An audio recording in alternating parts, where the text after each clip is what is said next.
లేదు. ఎందుకంటే అవి ముందుగానే దేవుని చేత నిర్ణయించబడ్డాయి. దేవునికి స్తోత్రం. ఈ రోజున మనము ఇంకొంతకాలం ఉంటే బాగుండును అని మనం అనుకోవచ్చు, కానీ అది మన చేతుల్లో ఉన్న విషయము కాదు. దేవునికి స్తోత్రం. కనుక ప్రభువునందు ప్రియులారా, నరుని యొక్క వయో పరిమితిని దేవుడు ఏం చేశాడట? నిర్ణయించిన వారై ఉన్నారు. కనుక ప్రభువునందు ప్రియులారా, మనం చూసినట్లయితే మరణము అనేది జీవన్ మరణములు దేవుని యొక్క వశములో ఉన్నమాట మనము జ్ఞాపకం చేసుకోవలసిన వారమై ఉన్నాం. గమనించినట్లయితే దేవుని ఇష్టం లేకుండా ఏది జరగదు. అమ్మ, జరుగుతుందంటారా? ఒకరు మరణించాలన్నా దేవునికి ఇష్టమైతేనే జరుగుతుంది. ఒకరు జన్మించాలన్నా, ఒకరి లోకంలోకి రావాలన్నా దేవునికి ఇష్టమైతేనే అది జరుగుతుంది. దేవునికి ఇష్టం లేకుండా ఏది జరగదు. దేవుని చిత్తం లేకుండా ఏది జరగదు. మొదటి దినవృత్తాంతముల గ్రంథములు మనం చూసినప్పుడు, మొదటి దినవృత్తాంతముల గ్రంథము 19వ అధ్యాయము 13వ వచనం మనం చూసినప్పుడు చివరి మాట, ధైర్యము కలిగి ఉండుము, మనము మన జనుల నిమిత్తమును మన దేవుని పట్టణము నిమిత్తము ధీరత్వము చూపుదుము. యెహోవా తన దృష్టికి ఏంటంట? యెహోవా తన దృష్టికి ఏది మంచిదో దాని చేయునుగాక. చాలండి. ఏంటంట? యెహోవా తన దృష్టికి ఏది మంచిదో అదే చేస్తారు. ఈ రోజున నాగమణమ్మ గారు మనల్ని విడిచిపెట్టి వెళ్ళారంటే అది దేవుని చిత్తకి, దేవుని దృష్టికి అది ఏమైనది? అనుకూలమై ఉన్నది, అది మంచిదై ఉన్నది. కనుక దేవుడు ఆ కార్యమును అలాగున జరిగించిన వారై ఉన్నారు. గమనించిన ప్రభువునందు కాలగతులు దేవుని వశములో ఉన్నాయి. నిన్నటి రోజును మళ్ళీ మనం ఈ రోజు తీసుకురాగలమా? అమ్మా, నిన్న ఈ సమయానికి మళ్ళీ మనం వెనక్కి వెళ్ళగలమా? వెళ్ళలేము. కనుక నిన్నటి దినాన్ని నీవు చేసిన పాపాన్ని నువ్వు మళ్ళీ వెనక్కి వెళ్ళి నిన్నటి రోజుకి వెళ్ళి ఆ పాపాన్ని సరి చేసుకోగలవా? ఎందుకంటే కాలము మన వశంలో లేదు. కాలము ఒక నది వంటిదని పోల్చారు భక్తులు. అంటే ప్రవాహము కొట్టుకుపోతుంది కానీ వెనక్కి రాదు. వెళ్ళే ప్రతి నీటి బిందువు ఎదరికే పోతుంది కానీ వెనక్కి రాదు. అలాగే కాలం ముందుకే వెళ్తుంది కానీ వెనక్కి రాదు. అయితే కాలానికి అతీతుడైనటువంటి దేవుడు మన దేవుడు. ఆయనకి కాలము లేదు, ఆయనకి సమయం లేదు. ఆయనకి 1 గంట అవుతుంది, 2 అవుతుంది అనే సమయం లిమిట్ ఆయనకి లేదు. ఆయన నిన్న ఈ సమయానికి ఆయన వెనకకు వెళ్ళి నీ యొక్క తప్పిదమును సరిచేసి నిన్ను పరిశుద్ధపరచగలిగినటువంటి దేవుడు. దేవునికి స్తోత్రం. ఇదే పను.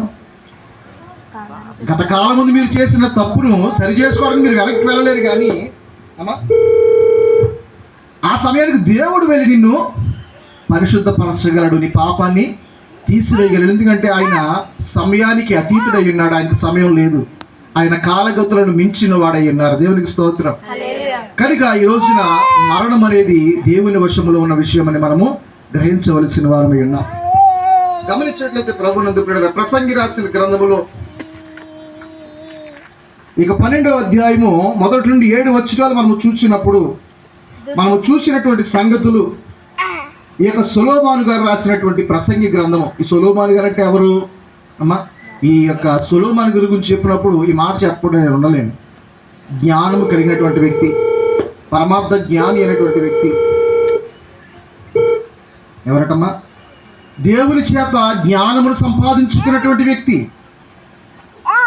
నీ ప్రజలను పరిపాలించుటకు నాకు ఏం కావాలని అడిగాడట? జ్ఞానమును కావాలని కోరినటువంటి వ్యక్తిగా ఈ యొక్క జ్ఞాని అయిన సొలొమోను రాజు కనబడుతూ ఉన్నాడు. అయితే సొలొమోను రాజు ఈ బైబిల్ గ్రంథంలో 3 గ్రంథాలు రాశారు ఆయన. ఏంటవి? సామెతల గ్రంథము, ప్రసంగి గ్రంథము, పరమగీత గ్రంథము. ఆయన బాల్య ప్రాయములో ఉన్నప్పుడు సామెతల గ్రంథంలో రాస్తే, యవన ప్రాయములో ఉన్నప్పుడు పరమగీత గ్రంథంలో రాస్తే, వృద్ధాప్యముందు రాసిన గ్రంథమే ప్రసంగి గ్రంథము. అందుకనే వృద్ధాప్యంలోకి వచ్చేటప్పటికి ఒక వైరాగ్యం వచ్చేస్తుంది. వైరాగ్యం అంటే విసుగు, ఇంకన్నీ వ్యర్థం అనే మాట వచ్చేస్తుంది. అందుకని ప్రసంగి గ్రంథం 1వ అధ్యాయం 4 వచనాలు చూస్తే వ్యర్థం వ్యర్థం వ్యర్థం అనే మాటే కనపడదు. సూర్యుని కింద జరిగేదంతా వ్యర్థం. ఈ యొక్క గాలి దక్షిణ దిక్కును మొదలై తూర్పు దిక్కునికి వెళ్తుంది, మళ్ళీ ఇలాగ వచ్చేస్తుంది, ఇలా తిరుగుతుంది, ఇలాగ వచ్చేస్తుంది. సూర్యుడు అస్తమిస్తాడు, ఉదయిస్తాడు. రోజులు ఇలాగే గడుస్తూ ఉంటాయి. నరులు మాత్రమే గతించిపోతారు. మనం ఎలా జరిగింది అని అంటారు. అలాంటిది ఎప్పుడూ జరుగుతూనే ఉంటుంది. అది ఏది కొత్తది కాదు. లోకంలో కొత్తగా జరిగేది ఏది లేదు. ఈ లోకంలో మరణం అనేది లోకానికి కొత్త కాదు. జననం అనేది లోకానికి కొత్త కాదు. అమ్మా, ఏదైనా ఈ లోకంలో సహజమైనదే, అదంతా వ్యర్థమైనదే అని రాశాడు సొలొమోను రాజు. దేవునికి స్తోత్రం, హల్లెలూయా. కనుక ఈ జ్ఞాని అయిన సొలొమోను రాజు మాట్లాడుతున్నటువంటి సంగతి ఏంటంటే 12వ అధ్యాయం 1-7 వచనాలు మనం చూసినప్పుడు, దుర్దినములు రాకముందే ఇప్పుడు వీటి యందు నాకు సంతోషము లేదని నీవు చెప్పు సంవత్సరములు రాకముందే తేజస్సునకును సూర్యచంద్ర నక్షత్రములకును చీకటి కమ్మక ముందే వాన వెలిసిన తర్వాత మేఘములు మరలా రాకముందే నీ బాల్య దినములు యందే సృష్టికర్తను స్మరణకు తెచ్చుకొనుము. దేవునికి స్తోత్రం. బాల్య దినములు యందు సృష్టికర్తను స్మరణ తెచ్చుకోవడానికి ఇక్కడ తేజస్సును సూర్యచంద్ర నక్షత్రములు చీకట కమ్మక ముందే మేఘములు వర్షించి మళ్ళా రాకముందే అనే మాటకు సంబంధం ఏంటంటే, ఒక నరుడు, ఒక మానవుడు తన తేజస్సును కోల్పోకముందే, తేజస్సు అంటే ఏంటి? తేజస్సు అంటాం. తేజస్సు అంటే ఏంటమ్మా? ముఖములో కలిగినటువంటి కళ. కొన్ని మార్లు కొంతమంది కళ కోల్పోతూ ఉంటారు. వారి ముఖంలో ఏం లేదమ్మా, కళ లేదంటారు. అమ్మా వీరి ముఖం భలే కళగా ఉంది, నల్లగా ఉన్న కళగా ఉందంటారు. కొంతమంది మీరు కళ కోల్పోయినటువంటి వారిగా ఉన్నారంట. గమనించండి, ఇక్కడ కళ ఎప్పుడు కోల్పోతాము అంటే వ్యాధి కలిగినప్పుడు, అమ్మ వృద్ధాప్యంలోనికి వచ్చినప్పుడు, అమ్మ మనసు బాగోనప్పుడు, అమ్మ పాడైన స్థితిలోకి మనం వచ్చినప్పుడు కళ కోల్పోతాం. దేవుడు అంటున్నాడు, నువ్వు కళ కోల్పోయేదాకా ఉండొద్దు. నువ్వు తేజస్సు కోల్పోకముందే నీ సృష్టికర్తను జ్ఞాపకం చేసుకో. నీ యొక్క నడుము వంగిపోయిన తర్వాత కాదు దేవుని స్మరించుకునేది. అమ్మ కొంతమంది అంటారు అన్నీ అయిపోయిన తర్వాత, రిటైర్డ్ అయిపోయిన తర్వాత అప్పుడు తాపీగా కూర్చుని